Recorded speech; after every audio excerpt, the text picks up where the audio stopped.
Hello students, आज topics हमारा location and identification of faults है और ये subject testing and maintenance and repair of electrical equipment का यूनिट 1 है।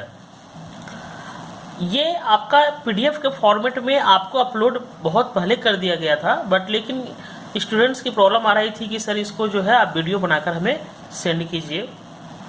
तो ये आपका इलेक्ट्रिकल फॉल्ट, आपका लोकेशन को पता करना है कि इलेक्ट्रिकल फॉल्ट कहाँ पे आया है, तो उसको कैसे आइडेंटिफाई करेंगे, कैसे लोकेशन को पता करेंगे, वो इसमें हम जानते हैं।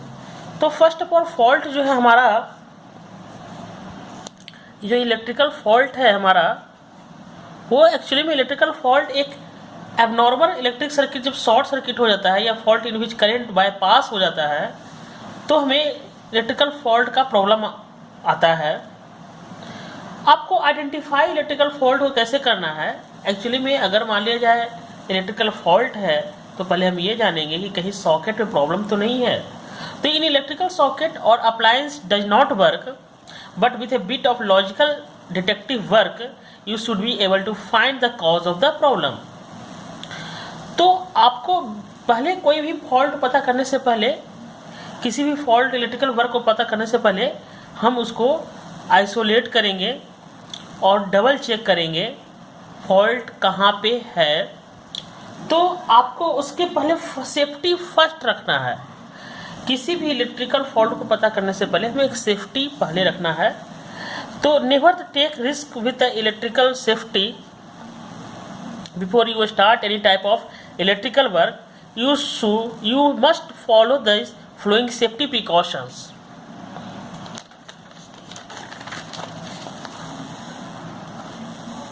आप सारे स्विचेस को ऑफ कर देंगे, जितने भी स्विचेस हैं उसको ऑफ कर देंगे, जितने भी फ्यूजेस हैं, जो कंज्यूमर फ्यूजेस है।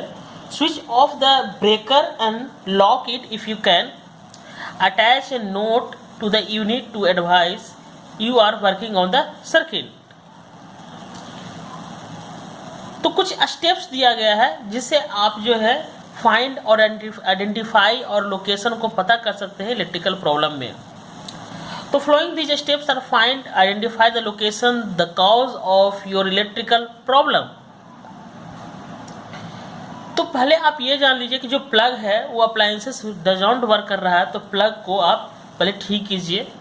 और अगर आपका प्लग फिर भी आपका वर्क नहीं कर रहा है तो सॉकेट को आप एक बार चेक करके देख लीजिए। अगर वो सॉकेट आपका फॉल्टी है तो देन इट रिप्लेसिंग। ओके, तो first try plugging into another socket.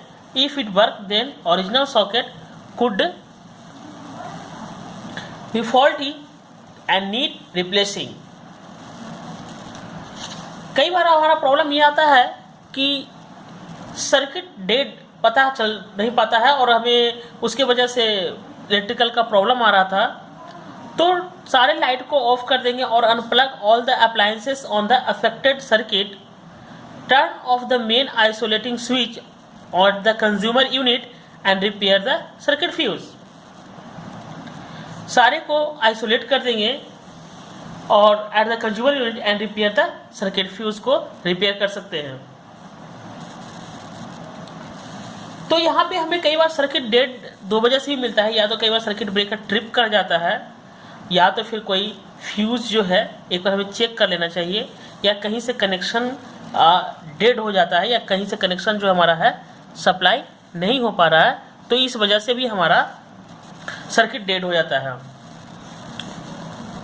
तो आप इस तरह से, मैंने कुछ यहाँ पॉइंट लिखा हुआ है कि स्विच ऑन ईच लाइट और plug in each appliance in turn to find out which item on the circuit is causing.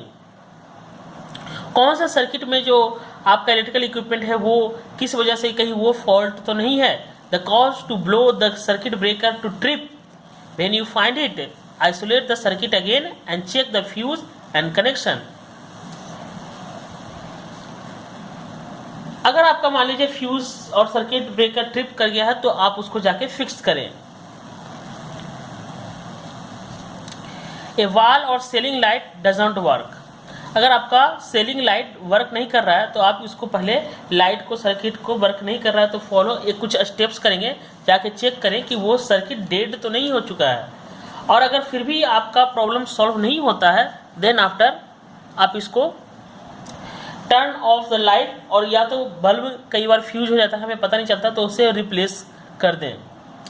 तो if the other light on the circuits are working, turn off the light and at the switch and replace the bulb. अब हमारा जो एक next topics है detecting and locating fault. हमें कई बार cable में पता नहीं कैसे कर पाते हैं कि केबल में प्रॉब्लम है, और हमें मान लीजिए कोई केबल वायर है, लॉन्ग वायर है, और उसमें हमको फॉल्ट पता करना हो तो कैसे पता करेंगे। तो locating fault in a cable system can be done either with the circuit de energize और इन द सम केसेस। पहले तो हम उसको डी एनर्जाइज कर देंगे उस केबल को कुछ केसेस में, और हम एक फॉल्ट टेक्निक है, जिस प्रोसेस से फॉल्ट टेक्निक के प्रोसेस से हम उसको पता करते हैं कि कहाँ पे प्रॉब्लम है। जैसे कुछ fault technique problem can be broadly divided into terminal method. एक टर्मिनल मेथड है जिससे हम फॉल्ट लोकेशन को पता कर लेते हैं, केबल का फॉल्ट लोकेशन को पता कर लेते हैं टर्मिनल मेथड से। क्योंकि टर्मिनल मेथड से मान लीजिए जो दो टर्मिनल हो वायर का, दोनों टर्मिनल से हम वोल्टेज को मेजर कर लेंगे, करंट को मेजर कर लेंगे, जो कि केबल के, जो वायर के केबल के एंड में होता है। तो इस तरह से हम ये पता कर सकते हैं कि कहाँ पे प्रॉब्लम है। तो एक मेथड है फॉल्ट लोकेशन टेक्निक, जिसको एक पहला मेथड है टर्मिनल मेथड से हम पता करते हैं फॉल्ट लोकेशन को। और ट्रेस भी कर सकते हैं, ट्रेसर मेथड जिसको कहते हैं। तो ट्रेसर मेथड क्या होता है कि which require inspection along the length of the cable. तो terminal method can be used identify the area of the fault. Terminal method आपको किस एरिया में फॉल्ट है वो आपको आइडेंटिफाई करता है।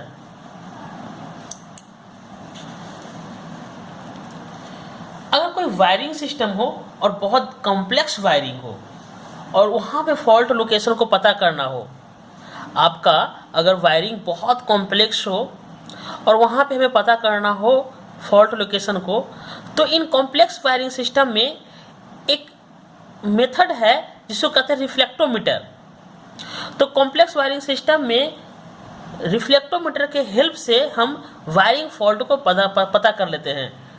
तो मैंने यहाँ लिखा है कि in complex wiring system where the wires may be hidden, जहाँ वायर हिडन होते हैं, बहुत कॉम्प्लेक्स होते हैं, तो वहाँ पे वायरिंग आर लोकेटेड को टाइम डोमेन रिफ्लेक्टोमीटर से हम उसको पता कर लेते हैं।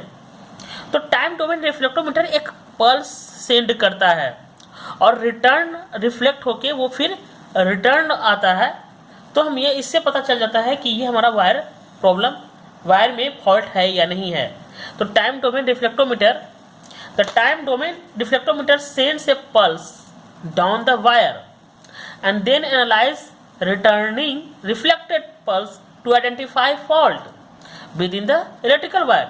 तो हम रिफ्लेक्टोमीटर के मदद से हम वायर में, कॉम्प्लेक्स वायर में हम फॉल्ट को पता कर लेते हैं। और एक डिटेक्शन मेथड और है जिसको कहते हैं थंपर। तो detection of fault by using thumper. तो थंपर एक केबल में, थंपर का यूज बेसिकली ये पोर्टेबल है, हाई वोल्टेज सर्ज जनरेटर इसको भी कहते हैं।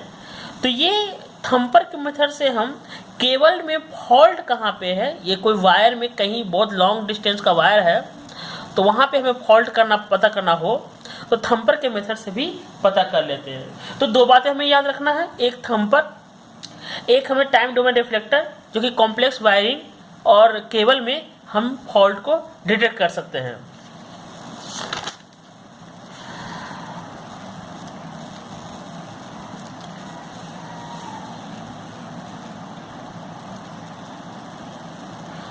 डिस्ट्रीब्यूशन सिस्टम में फीडर में डेवलप ए फॉल्ट, फीडर में अगर कोई फॉल्ट होता है to ground but the system continue in operation.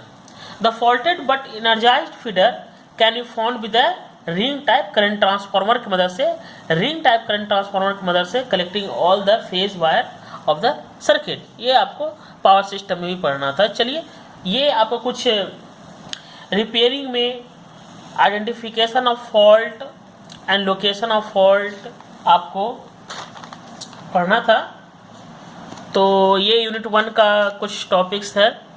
फिर भी अगर आप लोगों को कुछ प्रॉब्लम हो तो आप ज़रूर सवाल करें, और अगर कोई और बात कोई और समझ में नहीं आई हो तो ज़रूर उसको हमें इन्फॉर्म करें। Okay, thank you.